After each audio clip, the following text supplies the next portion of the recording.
Ibrani pasal 2. Keselamatan yang besar.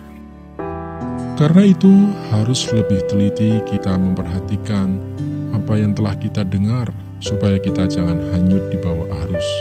Sebab kalau firman yang dikatakan dengan perantaraan malaikat-malaikat tetap berlaku, dan setiap pelanggaran dan ketidaktaatan mendapat balasan yang setimpal, bagaimanakah kita akan luput jikalau kita menyia-nyiakan keselamatan yang sebesar itu, yang mula-mula diberitakan oleh Tuhan dan oleh mereka yang telah mendengarnya kepada kita dengan cara yang dapat dipercayai, sedangkan Allah meneguhkan kesaksian mereka oleh tanda-tanda dan mujizat-mujizat dan oleh berbagai-bagai penyataan kekuasaan dan karunia Roh Kudus yang dibagi-bagikannya menurut kehendaknya.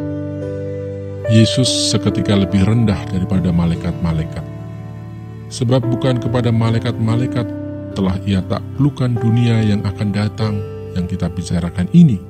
Ada orang yang pernah memberi kesaksian di dalam suatu nas, katanya, "Apakah manusia sehingga engkau mengingatnya, atau anak manusia sehingga engkau mengindahkannya? Namun engkau telah membuatnya untuk waktu yang singkat sedikit lebih rendah daripada malaikat-malaikat, dan telah memahkotainya dengan kemuliaan dan hormat. Segala sesuatu telah engkau taklukkan di bawah kakinya. Sebab dalam menaklukkan segala sesuatu kepadanya, tidak ada suatu pun yang ia kecualikan yang tidak takluk kepadanya. Tetapi sekarang ini belum kita lihat bahwa segala sesuatu telah ditaklukkan kepadanya. Tetapi dia yang untuk waktu yang singkat dibuat sedikit lebih rendah daripada malaikat-malaikat, yaitu Yesus, kita lihat, yang oleh karena penderitaan maut dimahkotai dengan kemuliaan dan hormat, supaya oleh kasih karunia Allah, ia mengalami maut bagi semua manusia.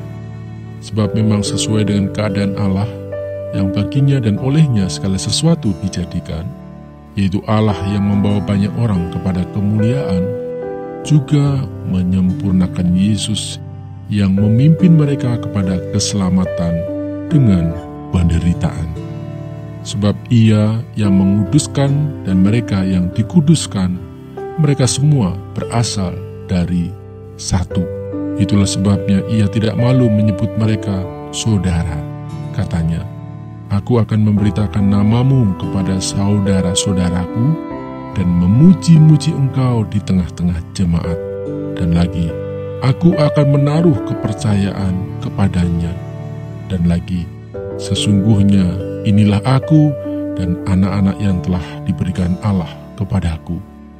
Karena anak-anak itu adalah anak-anak dari darah dan daging, maka ia juga menjadi sama dengan mereka dan mendapat bagian dalam keadaan mereka, supaya oleh kematiannya ia memusnahkan dia, yaitu iblis yang berkuasa atas maut, dan supaya dengan jalan demikian ia membebaskan mereka yang seumur hidupnya berada dalam perhambaan oleh karena takutnya kepada maut.